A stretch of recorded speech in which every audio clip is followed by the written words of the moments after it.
Ik sta er zelf wel voor open om voor Indonesië elftal te spelen. Alleen ik denk ook me gewoon moet focussen nu eerst bij Go Ahead. But I wish everyone all the best here. I want to thank all the players.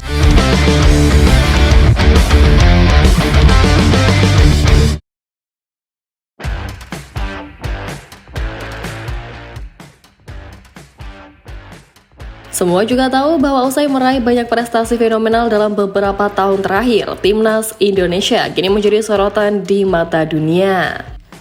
Kesuksesan skuad Garuda melangkah hingga ke putaran 3 kualifikasi Piala Dunia 2026 bukan hanya menjadi tim peserta, namun Marcelino Ferdinand dan kawan-kawan mampu untuk bersaing dengan tim-tim besar. Ya, bergabung di grup C dengan Jepang, Australia, Arab Saudi, Bahrain, dan China, skuad Garuda kini menempati urutan ketiga dan meraih 6 poin dari 6 pertandingan. Keberhasilan ini membuat banyak pemain keturunan berbondong-bondong ingin dinaturalisasi untuk memperkuat Timnas Indonesia, di mana dalam beberapa bulan terakhir ada beberapa pemain kelas Eropa yang tertarik untuk berseragam tim merah putih. Mulai dari Michael Baker, Joel Veltman, hingga Dean James, semua pemain tersebut mengaku punya darah keturunan Indonesia dan mengaku tertarik untuk membela skuad Garuda. Ya, hal ini membuktikan bahwa omongan Justin Hubner pada Juni 2024 lalu terbukti benar. Bahkan ketika itu back Wolves U21 tersebut menyindir pemain-pemain keturunan yang menolak gabung ketika Timnas Indonesia belum seperti sekarang. Sebelumnya tidak ada satupun orang yang mau bermain untuk Indonesia. Sekarang mereka melihat kami tampil baik dan ingin bergabung. Orang lucu, ujar Justin Hubner di story akun Instagram pribadinya.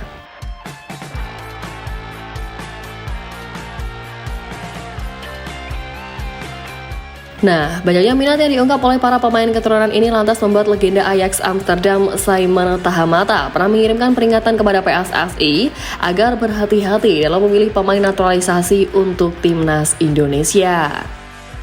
Nama Simon sendiri tengah menjadi buah bibir di kalangan pecinta sepak bola tanah air karena dirinya digadang-gadang akan menjadi direktur teknik baru di tubuh skuad Garuda. Dugaan ini muncul setelah pria berusia 68 tahun itu kedapatan mengikuti akun Instagram Timnas Indonesia dan juga akun Ketua Umum PSSI Pak Erick Thohir. Aktivitas di media sosial itulah kemudian mengindikasikan bahwa sang legenda menjadi kandidat kuat direktur teknik Timnas Indonesia yang baru.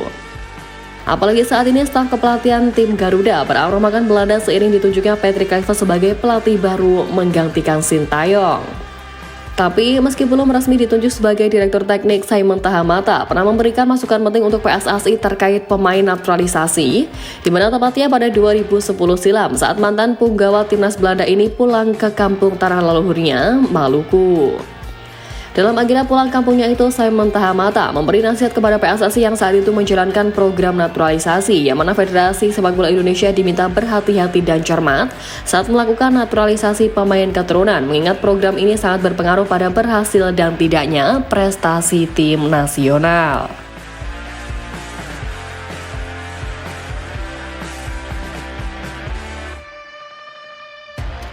Memang tak bisa dipungkiri bahwa begitu banyak pemain keturunan yang berkiprah di luar negeri dan bisa dinaturalisasi oleh Timnas Indonesia. Belakangan pun selain nama Joel Veltman yang baru saja mencuat, ada juga nama Dean James yang ramai diperbincangkan lagi karena mengaku terbuka untuk membela skuad Garuda. Kabar soal ketertarikan James untuk membela Indonesia sebetulnya sudah muncul sejak tahun lalu, di mana ia mengaku punya darah keturunan Indonesia dari sisi ibunya. Dan jika PSSI berminat untuk memproses naturalisasi dari pemain ini, keputusan itu bisa diapresiasi karena pemain berusia 24 tahun itu punya beberapa kelebihan. Ya, diketahui posisi asli dari Dean James memang bek kiri, tapi ia bisa bermain di berbagai posisi. Sejak bergabung dengan Go Ahead Eagles pada Juli 2023 lalu, ia sudah bermain di 4 posisi berbeda, yakni bek kiri, gelandang sayap kiri, winger kiri, dan pernah juga difungsikan sebagai winger kanan. Posisi bermain Dean James yang versatile ini tentu bisa menjadi kelebihan buat Timnas Indonesia karena bisa menjadi backup dari beberapa pemain sekaligus di berbagai posisi. Selain versatile, jika Dean James membela skuad Garuda, maka Timnas Indonesia punya tambahan eksekutor tendangan bebas yang andal. Ia sempat menyumbang 1 gol lewat tendangan bebas saat membantu timnya Go Ahead Eagles menghancurkan tim Kelvin Verdong NEC Nijmegen dengan skor 5-0 di Eredivisie pada 7 Desember lalu. Saat ini pun belum ada eksekutor pasti soal tendangan bebas di timnas Indonesia dan biasanya hanya Tom Hai dan Kelvin Verdong yang menjadi eksekutor. Apalagi sebagai bek sayap, Ryan James merupakan tipikal pemain yang cepat dan lincah, di mana disita dari FootMap musim ini ia mampu melakukan 7 kali dribble sukses dengan persentase dribble sukses 46,7%. Ia juga rutin membantu penyerangan dengan 17 kali menguasai bola di kotak penalti lawan sepanjang Eredivisie musim ini. Kemampuan ofensifnya juga cukup baik dengan total melepaskan 25 umpan kunci dan 2 diantaranya menjadi assist.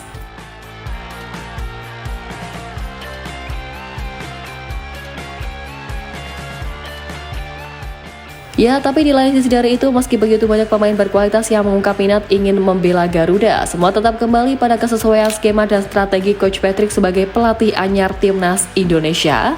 Di mana di luar dari pemain-pemain tadi, kini pun Coach Patrick bisa bernafas lega karena pemain termahal di timnas Indonesia siap tempur lagi.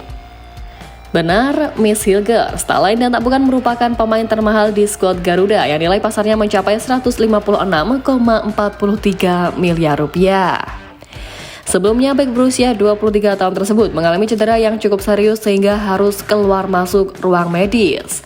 Usai sekitar sebulan menghilang dari FC20, kini Hilgers perlahan menunjukkan dirinya siap tempur lagi.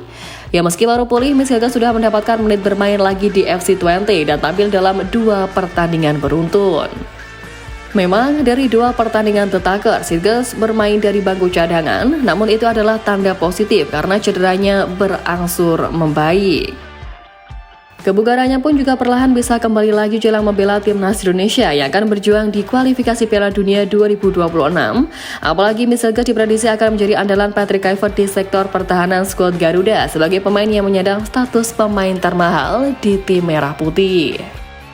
Selain itu, seperti yang kita tahu, sebelum mengalami cedera, Hilgers telah tampil apik bersama FC20 dan tidak tergantikan di jantung pertahanan.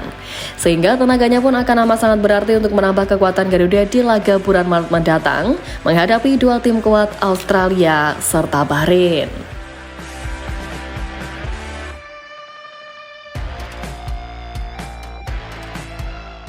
Ya, jelang menjalani petualangan baru bersama Patrick Kluivert, kedatangan pelatih itu diharapkan bisa membawa skuad Garuda terbang tinggi di level dunia. Kedatangan Coach Patrick juga mendapatkan rasa optimisme dari wonderkid skuad Garuda Marcelino Ferdinand, yang mana juga sekedar informasi, Marcelino menjadi satu dari sekian nama pemain lokal yang mendapatkan perhatian khusus dari sang pelatih. Saat ditanya awak media, Patrick Kluivert menyebut nama Marcelino Ferdinand sebagai talenta lokal terbaik di timnas Indonesia sejauh ini. Memang performa Marcelino Ferdinand dalam beberapa waktu terakhir sedang mencuri perhatian, sebab selain di timnas Indonesia, ia juga sedang bermain luar biasa di klubnya, yang mana belum lama ini mencetak brace untuk kemenangan Akademi Oxford United atas Banbury United di perempat final Oxfordshire Senior Cup. Nah, menariknya kepada perwakilan FIFA, Marcelino Ferdinand mengaku tak sabar untuk dilatih Patrick Kluivert meski dirinya sempat merasa kehilangan akan sosok Sintayong. Saya sangat gembira, saya tidak sabar untuk bekerja sama. Saya ingin belajar tentang taktik dan gaya permainannya.